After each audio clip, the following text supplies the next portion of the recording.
Дали ќе одите во собранието во однос на... Јас сум на судски процес. Не денес, за уставните измени дали ќе гласате?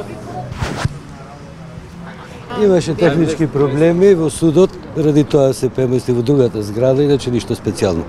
Процесот тече во интерес на процесот, не можеме да дадем изјави, така да ќе причекаме. На крај имаме верба во судот, оставаме на нив да проценет дали има кривица во сета работа.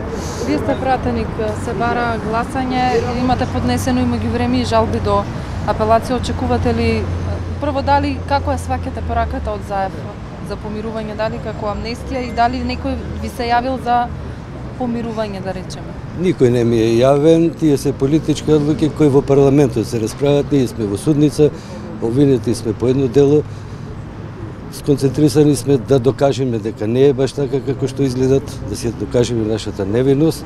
За сега немам размислувано за тие работи, а што се однесува до тоа за со пуштање условно, ние уште од јули месец имаме поднесено барање со кауција, така да ќе се произнесе судот. Дали би гласале за уставни измени во замена за амнестија и слобода? За сега немаме ништо размислувано, ама секако ќе работиме исклучиво во интерес на Македонија и македонскиот народ.